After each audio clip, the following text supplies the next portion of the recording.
Welcome back everybody. So nice to see you again.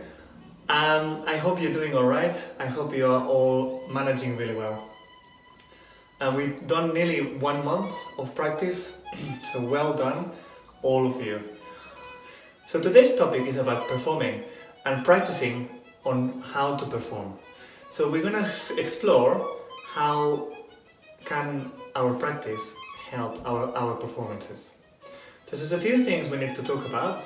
First thing is, what is it performing? Performing means when you're playing in front of an audience, when you're playing in front of somebody, or even if it's not with an audience, like in these days, it could just be that you're performing and there is a recording or something. So you're performing towards something. And it's this action of performing out that we need to practice. So first of all, we're gonna go on one of the topics we talked last week, which is in the structure of our practice. How do we adapt it to be able to do the performance? So one of the very important things when we perform is that we normally come out on stage and we have to perform from scratch. There's nothing we can do beforehand. We cannot stop and then say, oh, it was okay, but I'd like to do it one more time. We just have to do it the first time. So this is one of the things we need to perform. We need to practice to perform. So the first thing we need to practice to perform is random practice, which means, like we said last time, we have a few pieces, if it's a few pieces in the performance, and we just blindly, randomly choose one out of them. It could be just a paper out of a box, or it could be like a jigsaw, anything you want, but you have to choose one at random and say, right, let's perform it. Let's play through all the way from the beginning until the end, no stopping, like a performance. We just play through and that's it. It might help if you have someone at home that you can perform to.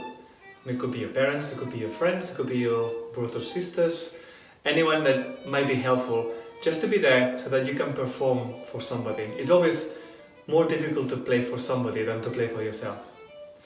So that's the first thing, random practice. So it's very important. You can warm up, of course, because you might warm up before a performance as well. But you don't kind of practice and practice and practice before you play the piece. You just warm up, and when you're ready, okay, you pick up the thing and play it. That's it. Play it and play it out for somebody. If you don't have anyone, you can always put some teddy bears, or you can put some cushions, something that you can visually see that you're playing that way towards something. So that's the very first thing that we need to practice. Now, there's another aspect of performing, which is projecting. So we need to make sure that we're not playing too close to the audience. Because in the real concert, we're going to be actually quite far away from the audience. And it's performing and projecting our sound all the way to the last seat of the audience. And even if you're doing it at home, and even if it's just for a recording, try to set yourself far away enough so that you can play out. Because when we play too close to the screen, or we play too close to somebody, we tend to play a little bit softer. Because otherwise it's too much for the person in front of you. But if you're playing far away, you're gonna try to project. When you try to open up your body and project your sound all the way through. So why do we need to project the sound? Apart from being far away, one thing we need is a really good posture.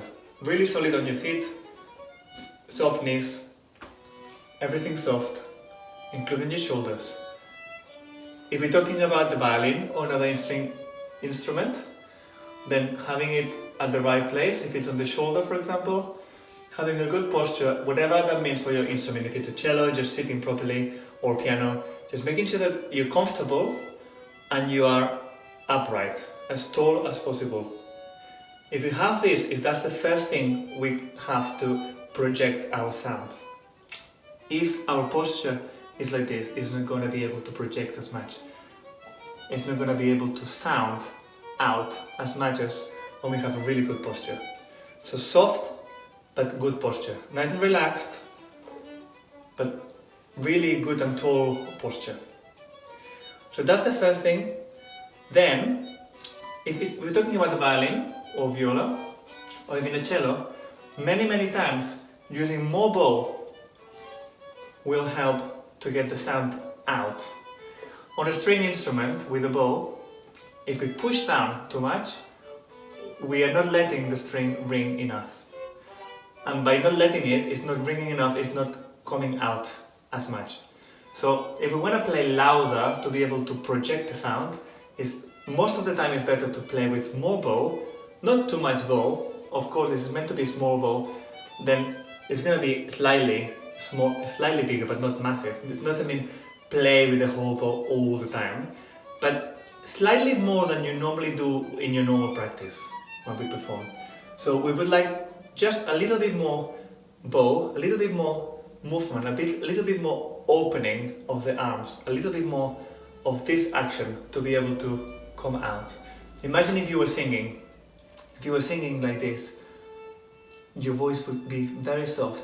But if you open up, the sound of the voice will project. And that's what we're looking for in any instrument. If it's the violin or the viola or even the cello, we want to project out, and that's what we need. More bow and this open posture.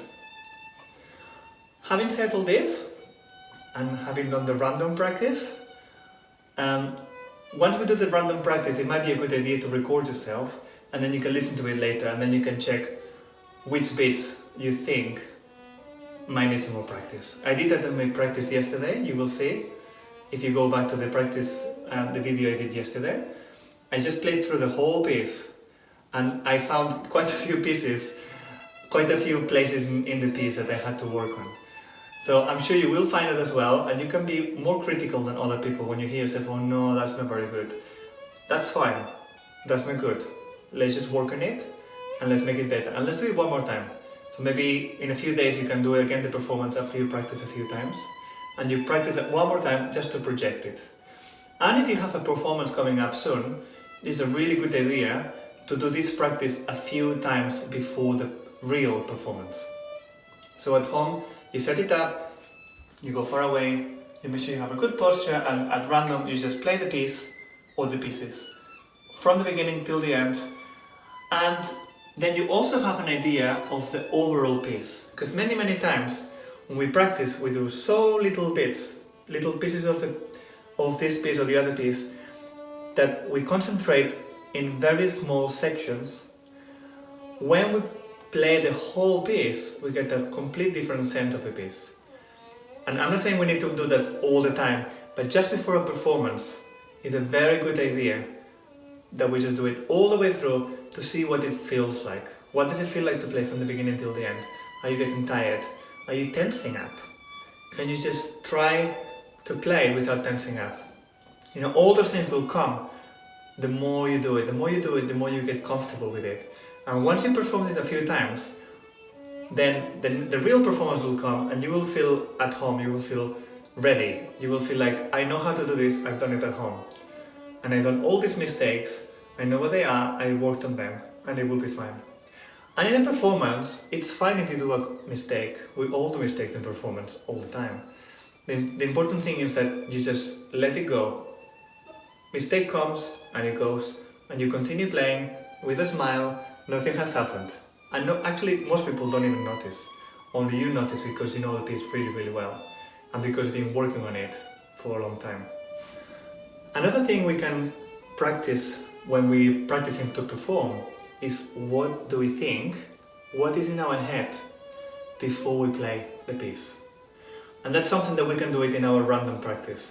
So you pick up the piece and you think, okay, that piece, what is it that can help you in a performance? If we know what can help you in a performance, we can practice that at home. And that's very simple. It's not about, oh, I need to remember that beat, I need to remember that note, I need to remember how to play that, I need to remember that bowing, I need to remember the sound. It's not that. Nothing to do like that. You think in a more abstract, in a more overall piece. You think of the whole piece, and you think about the beginning as well, and you think, how do I want it to sound? You close your eyes maybe, that helps me, I close my eyes and I think, how do I want this to sound? You have a sound in your head, and then you pick up your instrument and you just try to perform that. That same way that you do it in your head, try to do it in your violin, in your instrument. So, let me know if you have a performance coming up, and if you try this advice, let me know if it helps you. Let me know if there's anything else that I can help you with, either a performance or more practice. How do you think my advice can help you? Don't forget to subscribe for more videos like this, and I will see you very soon, every day.